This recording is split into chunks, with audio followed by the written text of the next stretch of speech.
before I ask you to share your discussion, but this is what we call the framework,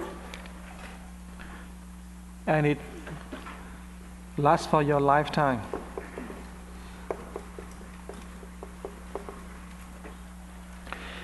It doesn't yield immediate result. You recognize someone and you know that, and you design, it takes time to do it. And you verify, you ask for sharing, and then you expand that web of lights. It takes time and sometimes years to do it. But during the course of doing that, you create friendship. You have the true friendship with that person. And maybe the network of friendship with that person. So this is a very long term, and it's kind of vast and elusive. You can't see it, the result now. So we get to the very small scale. We ask for something very specifically. First of all, to recognize one content of light. Then we go into to recognize one goodness or one talent. Okay? We go into very, very simple.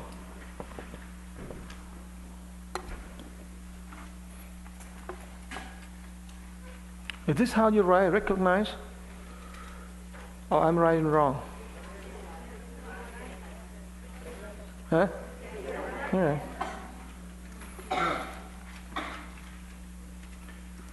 One specific talent, or perhaps a strong one specific talent and a very specific strength, or specific very specific skill. Okay. I didn't say one goodness, because goodness is too big, too vast, which belongs up there.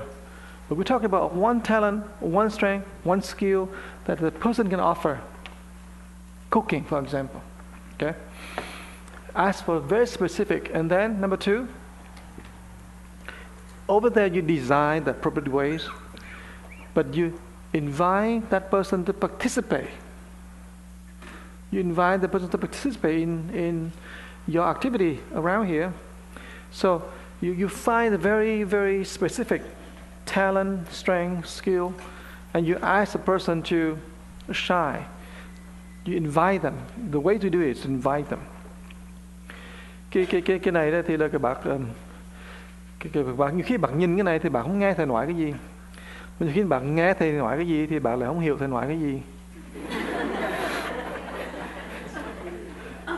Bây giờ đó cái phần này, cái phần trên này đó mình gọi là cái lifetime practice. Nó rất là kỳ diệu, bởi vì mình nhìn mọi người đó, mình không còn nhìn cái người ta đó là cái gì mà xa lạ nữa. Thì thầy xin minh họa cái chuyện này. Thầy có một người anh em kịch nghệ của thầy, Mỹ, bập to con bự, mở tới hôm qua hôm kia thăm thầy. Nhưng mà lúc nào thầy cũng bày tỏ cái lòng thương yêu này nọ, không vâng. Nhưng mà chưa bao giờ thầy áp dụng cái chuyện này vô trong cái chuyện anh ta cả. Cho nên thầy mình ngồi nói chuyện, lần đầu tiên thầy ngồi nói chuyện, thầy đổi suy nghĩ. Tại vì bạn bè thân nhau quá, nhưng mà mình bây giờ mình đổi suy nghĩ. Thầy nghĩ khác. Thầy nghĩ anh này là cái container of light. Bây giờ mình phải làm sao mình mở cái light ra. Thì thầy biết anh này đã có một very specific talent. Anh nói rất hay, rất giỏi. Cái điều gì mà anh muốn nói, anh nói rất là rõ ràng cái tới nơi tại chỗ. Và anh hãy cho anh công chuyện gì anh sẽ làm cái tới nơi. Thì thầy mới đem cái chuyện specific đó ra đó. Thầy nói anh như vậy này, hai đứa mình đều có chung một cái người là anh em kết nghĩa thứ ba là tên John. Thì bây giờ mình làm như vậy này, bây giờ đó mình suy nghĩ thì John đó là cái người đó mà rất là tốt, một cái cây rất to rất đẹp, nhưng mà trồng nó cái chậu. Thì bây giờ đó anh, tức là cái người bạn kết nghĩa Rod đó, vì anh làm sao đó anh tới anh giúp ông John này đó mở cái chậu ra để cho cái cây nó trồng nó được, nó tỏa ra. Tức là thầy biết cái specific skill của anh chàng này là nói, là dạy, là hiểu. Thế bây giờ thầy nói anh chàng này làm một cái chuyện rất specific. Nhưng mà cái chuyện đó đó thì khi anh làm, anh phải làm xong nó chạy không? Không, anh làm rồi anh sẽ share với thầy. Mà cái chuyện đó làm á, thì cái potential là gì? Là mở ra nữa. Vì sao vậy? Vì mình làm việc với một người. Chứ không phải là một cái chuyện mà ví dụ là thùng rác vứt mấy kia đi, cái đó là một cái chuyện nhỏ, nhưng mà it's good. Nhưng mình làm rất là specific. Rồi bây giờ làm sao mà lấy cái container ra? Thì anh này anh rất là thông minh. Ok, tại sao tao không nghĩ cái chuyện này 10 năm trước ta? Anh rất là happy, so happy là tìm được một cái specific job, một cái chuyện để anh làm. Rất là happy, vô cùng happy. Thì thầy không có design nữa mà thầy point to cái very specific thing đó. Nhưng mà tại sao thầy không nghĩ về cái chuyện này 510 năm trước? Là bởi vì thầy không ngờ là anh này là một container of light. Thầy không bao giờ nghĩ anh chàng này là một cái hộp ánh sáng cả. Thầy nghĩ anh này là người bạn kết nghĩa với mình, một người thông minh, một người trí tuệ nọ. Nhưng mà không nghĩ ra anh chàng này là một cái container of light. Nhưng để khi mà thầy mà nghĩ ra một cái rồi, tự nhiên là có một very specific thing để mà thầy ask him to do, nói anh này làm. Và nếu anh này mà làm thì sao? Các bạn có tin là anh này mở ra nữa không? Yeah. Mà vì anh này có cái đặc tính gì? Cái skill là gì? Nói năng, thuyết phục, có cái khả năng mà làm cái tới nơi tới chỗ. Anh này không bao giờ ngừng nghĩ cái chuyện đó mà chưa làm cả. Thầy cho anh một cái bài học gọi là homework đó. Thầy nói anh đó, bây giờ đi nghiên cứu cho tôi đó, trong cái bảng mà tuần hoàn mental lab 108 cái gì đấy, elements đó, 108 không? 108 cái hột niệm châu, nhưng mà đấy bao nhiêu, 100 bao nhiêu? Thế nói bây giờ cái bảng tuần hoàn đó, cái đặc tính của những cái nguyên tử đó hình dạng, tại sao cái nguyên tử đó nó có 4 cái tay, 4 cái điện tử, tại sao cái nguyên tử kia như thế nào, là structure như thế này đó. Anh nghiên cứu của tôi, anh cho tôi biết là liên hệ Phật pháp như thế nào. Thì cái assignment này làm 15 năm rồi. Anh có thể viết ra cuốn sách được rồi. Mà các bạn thấy consistent, làm 15 năm rồi đó. Từ lúc thầy biết, bây giờ có thể viết cuốn sách. Nhưng mà các bạn ngồi các bạn nghĩ, thì thầy biết anh này rất là consistent mà rất là persistent. Cho nên thầy mà nói, bây giờ anh làm cái này cho tôi. Anh mở cái container ra cho tôi. Cái cây này nó bị nhốt trong cái chậu đó. Anh lại mở cái chậu ra cho tôi. Anh mừng rỡ vô cùng. Bởi vì cái đó là đúng cái chuyện, cái nghề của anh. Thích vô cùng. Thưa các bạn, cái chuyện của mình, mình không, cái này là cái lifetime, tức là mình sẽ có rất nhiều cách và là nhiều người xung quanh mình. Nhưng bây giờ đó mình đừng có làm là mông lung cả. Với cái chị Lan Anh, chị trộn mục tiêu rồi. Nếu tài chị là tài nấu ăn đó, thì mình invite chị đó to participate trong cái chuyện cooking. Cái câu chuyện của mình là nói là mình invite to participate, not about assign her a job. Different attitude. You invite her to participate. Như vậy đó thì cô ta sẽ rất là happy để mà cô ta làm, thấy không? Rồi xong rồi mình ask for feedback, share cái experience, rất là recognize, and then we invite to participate in a specific task. Và ba, ask for feedback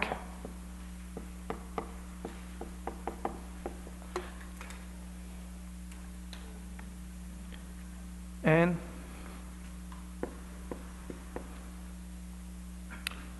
sharing our experience.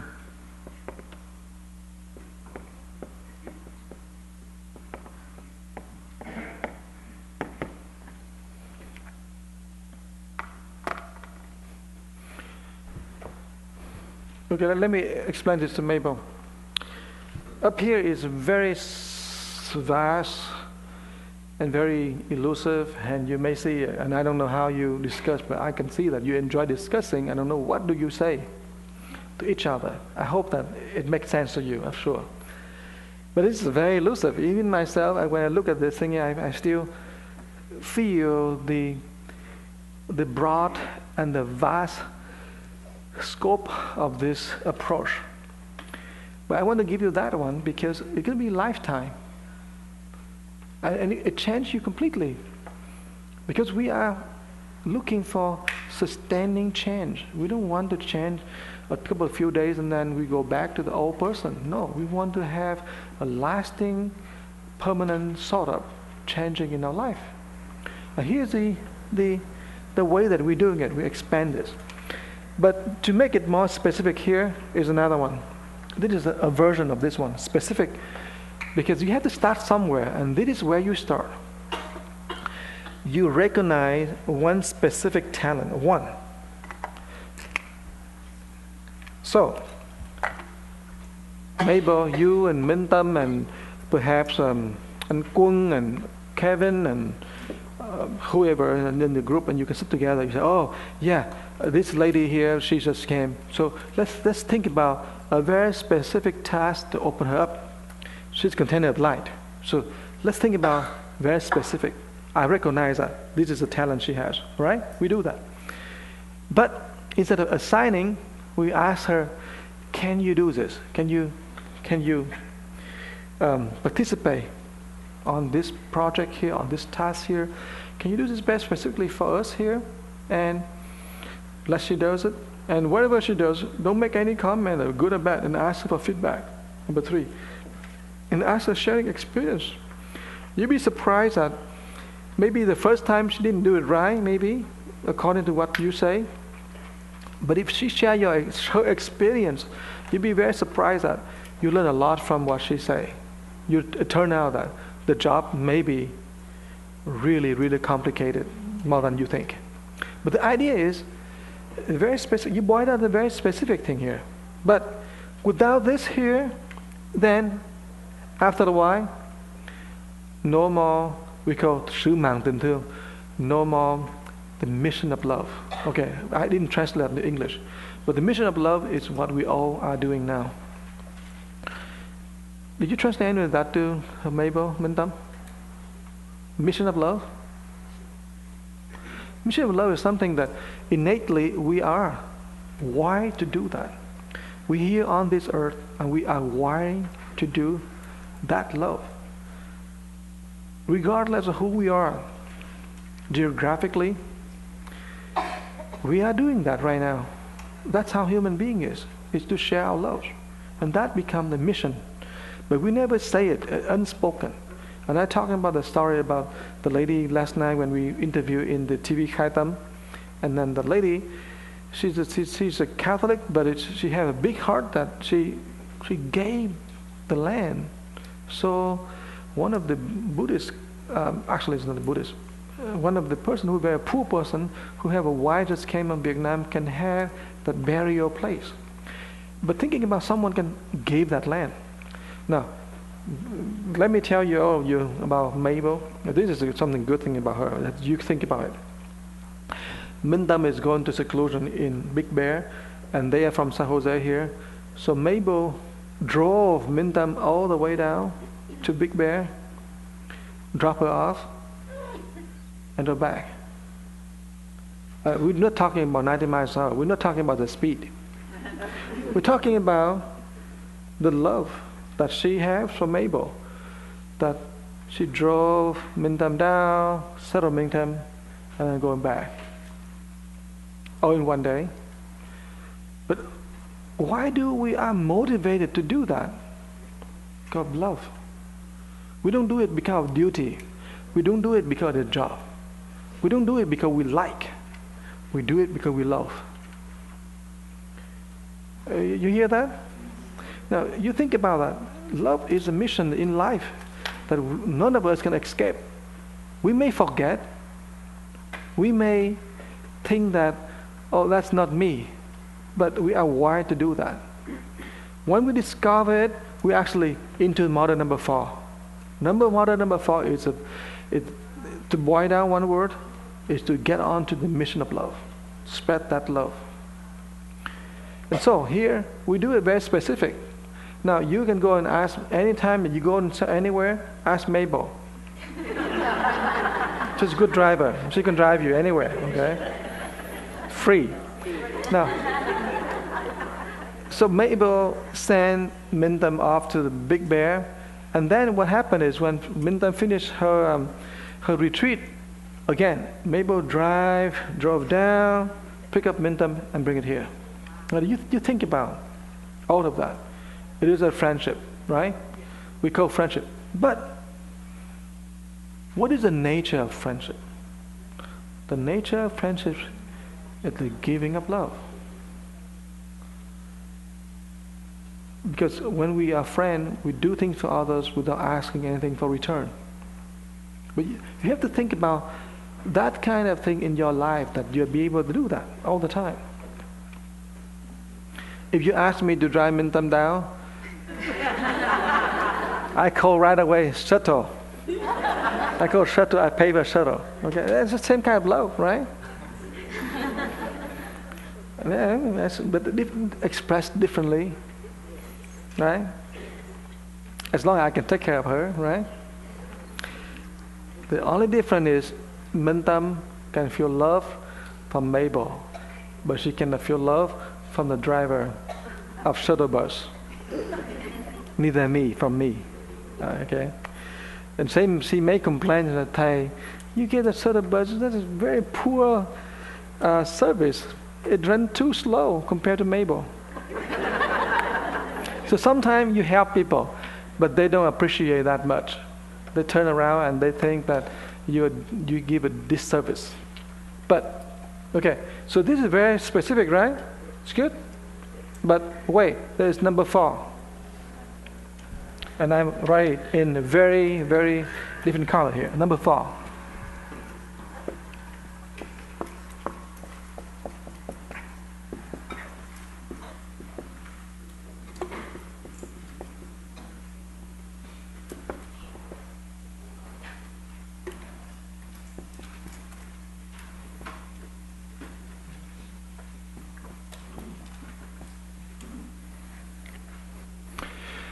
That's it.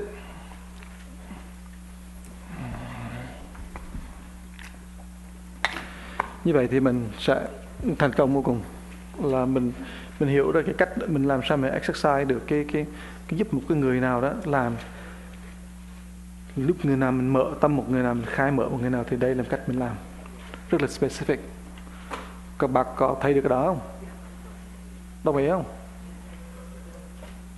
Bây giờ đó, nếu các bạn làm 3 cái đó, y hệt như trên này đó, bạn không connect với lại cái mission of love, tức là cái sứ mạng tình thương đó, thì bạn sẽ thấy rằng thôi cái người đó làm việc là họ chỉ làm việc thôi, họ làm việc từ bi phụng sự thôi.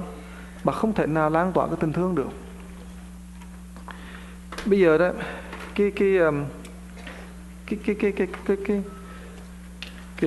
cái discussion mà bạn cần làm đó với chính bác đó là how much the language of love you have spoken. How much the language of love you have been spoken. And how much. Tại vì cái ngôn ngữ của tình thương đó mình nói được bao nhiêu. Tại vì cái chuyện mình nói mình lan tỏa cái tình thương, nhưng mà cái ngôn ngữ tình thương nó quan trọng lắm. Mình nói được bao nhiêu rồi, mình còn nói hay không? Hoặc là mình có thể nói là mình thương người ta, nhưng mà thương thì cho roi cho vọt, hay là thương thì là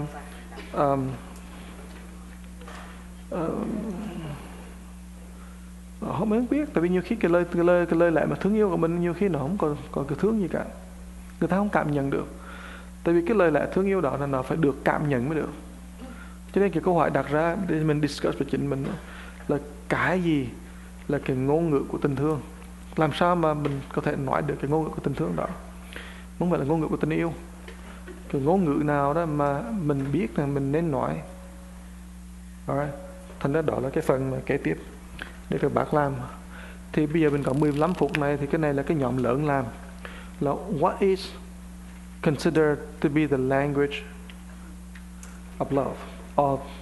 Okay. Discussion here.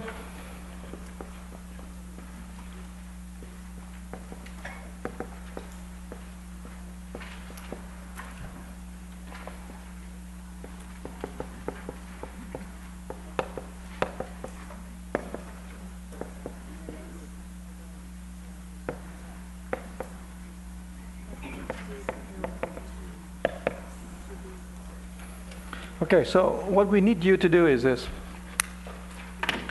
You see all of this here, we're always talking to people. We're always talking because that's how we communicate with people, but what is considered to be the language of love or compassion? So you have 15 minutes before 12, so I need you to get into the group, maybe 10 or too big. You should get into a group of 5. Write me a report, you think this is the language that our group should learn, okay? Cái huấn luyện này đó, nó sẽ effective hơn đó nếu bác ngồi lại nhìn cái bài đó, bác hiểu chút xíu hơn nữa, bác có thể hỏi bạn trong lúc như vậy để cho bác biết là bác phải sử dụng cái gì, bác làm cái gì. Tại vì cái exercise số 2 này là thực tế lắm. Thực tế là mình nhiều khi mình không có mình chỉ muốn người ta làm công việc, nhưng mình không còn nối liền bởi cái sứ mạng tình thương, và mình không có bày tỏ cái tình thương. Nhưng là khi mà mình có những cái lúc làm việc mà nó gặp nhau, gặp những cái kẹt này gặp kẹt kia là mình nổi giận lên nổi giận nọ, rồi mình cứ bị stress, rồi mình đổ hô đổ thừa, rồi đủ thứ, rồi mình làm đủ thứ chuyện, rồi rốt cuộc rồi không có cái tình thương nữa. Bởi vì là mình qua công việc là công việc, chứ mình không có nhường nhìn nhau được nữa. Thế nên cái chuyện nó xảy ra nhán nhản khắp mọi nơi, nhất là trong hội mình là dễ xảy ra vô cùng. Tại vì cái ý kiến này bất đồng, mà làm sao mà lại, cho nên tất cả bắt đầu bằng cái chỗ đó là cái thái độ của mình đối với người đó. Nhưng tại sao cái chuyện mà nếu mà khi mà làm việc cái chuyện là trục trặc, tại sao mình không nghĩ cách khác mà mình phải nghĩ là tôi đúng mà người kia sai? Tại sao mình không nghĩ cách khác đi? Không có cách gì khác để nghĩ hay sao? Thành ra tại sao là mình bắt đầu mình tới cái khởi điểm đó là mình phải thấy cái này là cái sứ mạng của tình thương, tự nhiên mình trưởng thành hơn một chút. Thì sau đó khi mà cái đúng cái chuyện này chuyện kia nói thì mình dùng cái technique để mình từ từ thay đổi. Rồi hiểu được ý đó không? Cái đó là cái quy luật của cái vũ trụ đó, là mình không thể nào mà cứ nói thương không được, thì mình không hiểu cái technique, cái trình tự. Thì dụ như là cái nấu ăn á, thì bỏ cái món này trước, rồi món này, rồi món này, rồi món này, rồi bỏ lại, nó có cái thứ tự của nó. Thì mình nói ok, tôi nấu ăn tôi bỏ cái tình thương vô, nhưng mà bạc nấu đó thì bạc nấu cải trước, rồi cuối cùng bạc phải bỏ nước, thì đâu ra canh đâu, canh thì bỏ nước trước, đúng không? Nhưng mà bạc không bỏ canh trước, bỏ cái đồ cứng trước, rồi bỏ đồ mềm, rồi cuối cùng bỏ nước, thì nó sai đi. Nhưng mà muốn cho đúng đó thì mình bạc với cái người đó phải có, đầu tiên là có cái quan hệ tình thương với nhau rồi đó, thì bác mới dễ nói chuyện được. Rồi bác mới bắt đầu adjust lại cái vị thế của bác. Thì từ đó mình bắt đầu mình tìm được cái phương thức gì để mà người kia họ nghe mình. Nhưng mình không bắt đầu từ chỗ đó, mình bắt đầu bằng cái chỗ đó tôi đúng chị sai à. Tôi làm này quen, tôi làm này 5 năm là tôi đúng, tôi là người old timer, chỉ là người newcomer, chị phải nghe tôi, không lôi thôi ở trơn đó. Tôi nghe cái đó. Mình không bắt đầu bằng cái thành ra mình không có cái common ground, mình không có cái platform để mình đứng với nhau đã. Rồi sau đó rồi đó, khi mà làm cái technique với nhau đó, thì mình không biết làm sao mà share với nhau được, vì cái người làm việc với mình không hiểu là họ không có cái trí thức, họ không có cái sự tự trọng, họ không có cái vị thế của họ. Nhưng thành ra là rốt cuộc là mình gươm với nhau rồi xong rồi bây giờ mình nghĩ là mình tốt hơn người ta, rồi mình cứ báo cáo là người ta không làm việc cho mình, người ta dở hơn mình, người ta như thế này, người ta phe phái, người ta bla bla bla. Nhưng mình quên rằng là cái vị thế đầu tiên là mình phải có đó, là cái quan hệ của mình với người đó là quan hệ tình thương. Người ta cảm nhận là người ta get invited. Các bạn nhớ nghe, khi mình invite người ta vào participate đó, là mình là người đỡ đầu, mình ở trong cái vị thế là mình lan tỏa cái tình thương, vì thế là mình có thể nắm được tay người ta. Thành ra cái này đó, các bạn chưa có đi sâu vào đó, tại vì là mình làm việc phía ngoài này nè, mình chưa có đi sâu vào, nhưng mà mình sẽ đi sâu hơn chút xíu nữa chiều nay để thêm mở này thêm nữa, để cho mình thấy cái psychologically nó rất là quan trọng cho cái sự tăng tiến của tâm thức của mình. Tâm thức không tăng tiến là vì mình không có đi vô trong cái sâu những cái chi tiết đó, chứ không phải là mình tu cao, tu người nào bình như nhau cả. Nhưng mà khi mình đem cái thiền định của mình á, mình đi vô trong những cái chuyện việc làm đó, mà mình đi sâu được đó, thì mình có sự tăng tiến của thiền định. Thiền định là càng lúc đó, đây các bạn thấy là cái này có lúc clearer, more integrated, more complexified. Thì cái phần đó mình sẽ nói sau, nhưng mà cái đó cái quan trọng bây giờ là quan hệ của người với người đó. Tại vì các bạn biết là nhiều khi mình làm việc với nhau đó, không phải là người ta làm dở làm xấu mà mình ghét người ta. Thầy thấy cái câu chuyện đó, thầy cái company của thầy mới thuê một người, tại vì bạn không biết thầy có company. Thật sự mà gọi là company, gọi là cái non-profit organization ở bên Hana đó, thì thầy vừa mới thuê một cái người, thầy là partner, thầy có 4 người ở trên cái board director nữa, thì mình thuê một cái người làm CEO ở đó. Thì thầy với 3 người, 2 người nữa là 3 người rất thích cái bà này, vì mình thấy cái bà này dễ thương nói chuyện. Nhưng mà cái bà thứ tư thì không thích, mà không hiểu tại sao không thích. Thì bà thứ tư đó, bà nói đủ mọi cách để mà đuổi cái bà này ra. Thầy không hiểu tại sao này. Mà cách mà họ kinh nhau đó, là họ nói cái bà này đó là làm việc không tốt, như thế này không tốt, thế này không tốt, thế này không tốt, thế này. Mà không hiểu tại sao này. Thầy mới ngạc nhiên vô cùng lắm. Mình thấy rõ ràng bà làm tốt cái chuyện người ta sắp mà.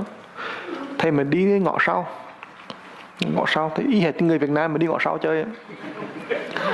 Thì thầy mới biết tại ra đó là cái bà thứ tư này nè, là cứ cách ngày đó, thì mấy cái người bạn ở bà bên Hawaii là người mà Hawaii người thổ dân đó, cứ điện thoại vô nói xấu cái bà này. Tại vì cái bà này người Mỹ chính cộng, Mỹ da trắng, còn cái dân Hawaii là không thích cái người Mỹ da trắng mà làm CEO. Thế nên là tìm cách nói xấu, nó bẻ hết tất cả những cái chi tiết để mà là dùng cái hay nhất là nói là cái bà này discriminate, là cái bà CEO này discriminate, không cho tụi tôi dùng cái này, không cho làm kia, không như là. Nhưng mà những cái đó là sai lầm. Thì từng chuyện một đó, thì thầy đi vô từng chuyện một để mà giải thích cho bà nghe, giải thích,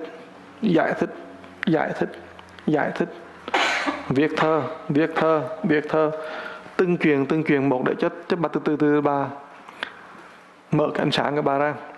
Nhưng mà cái cách mà thầy làm đó là y hệt như hồi nãy thầy nói, là thầy mở cái ánh sáng cho thầy không có đả động gì tới cái chuyện là bà bị rỉ tai. Vì các bạn biết là cái chuyện thuật rỉ tai là quan trọng nhất trong cái vũ trụ của thị phi.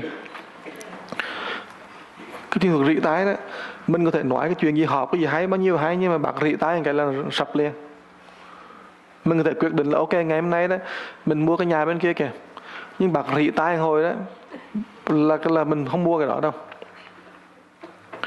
Mình nói cái cô này là tốt, là đẹp, là hay vô cùng, nhưng mà có người khác rỉ tai là mình thấy cô này xấu rồi. Cái rỉ tai, cái danh từ rỉ tai người Mỹ gọi là cái gì bạn biết không? Gossip.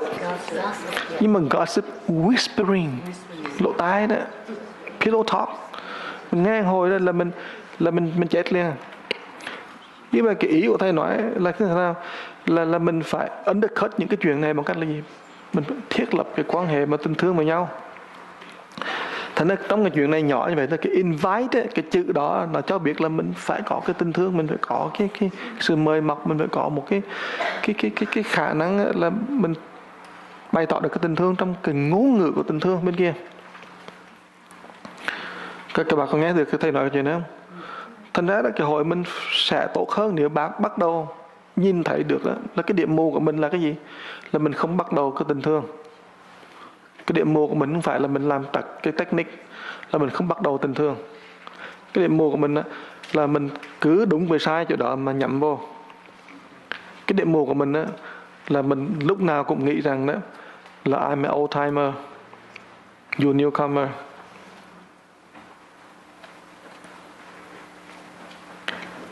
Cho nên không, cái hội từ bi cộng sự không thể là chỉ có bao nhiêu người đấy, nhỏ và chừng này người được, không được. Các bạn nhìn cái OC đó, cái nhóm OC, cái nhóm lãnh đạo đó, nó không còn mở ra này.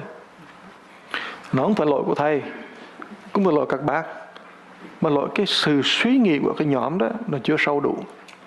Mình chưa biết làm sao mà mời mọc người ta, mình chưa biết làm sao mà dùng cái tình thương. Mình chưa thấy.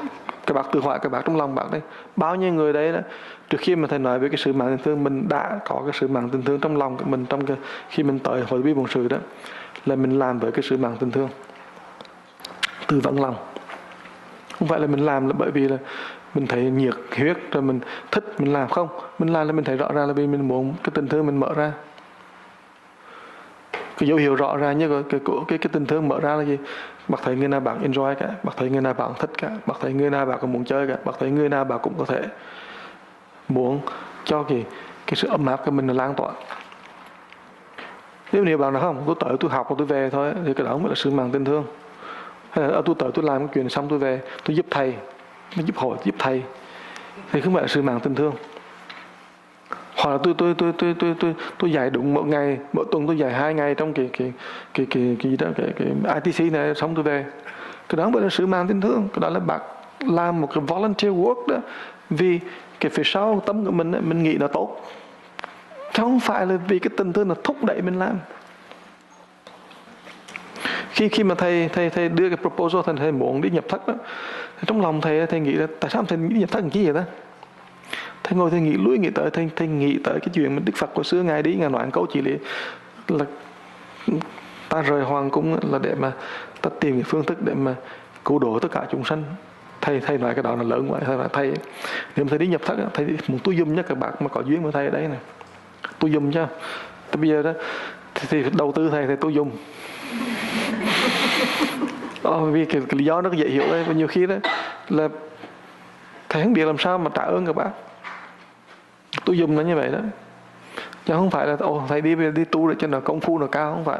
Thầy thấy là cái lý do mà thầy mà đi nhập thất đầu tiên mà cuối cùng, nếu mà thầy mà thật sự muốn đi nhập thất đó, là vì thầy muốn dùng cho các bạn. Nếu mà thầy tu để mà thầy tu thì thầy không đi. Tôi nghĩ cái đó nó không make sense cho thầy. Thì các bạn nói thầy bày đặt con đâu cần thầy tu dùng nó, con tu ngon lắm mà. Alright, thì bạc tu ngon thì cái nhóm mình minus bạc ra ngoài. Exclude. Không là chơi. Cái vấn đề khai bác bắt đầu hiểu được cái ý của thầy muốn nói đó là mình phải bắt đầu cảm nhận hơn cái sự mang tình thương, thì mình mới bắt đầu thay đổi được cái hội của mình và cái nhóm người mình. Còn không thì mình vĩnh viễn đó là mình chỉ làm bên ngoài, rồi mình cũng như là mình hội thầy Biên sự cũng như tất cả mọi cái chỗ khác thôi, là mình tới mình làm này mình về, tới làm xong làm đủ thứ, là make sure là mình gửi cái email này ngày đó, make sure mình có mặt cái ngày này để mình dạy cái lớp đó, make sure mình như vậy, nhưng mà không có cái tình thương. Mình chỉ là một cái empty shell, mình làm thôi, volunteer. Người ta không cảm nhận được cái nhiệt huyết, cái tình của mình.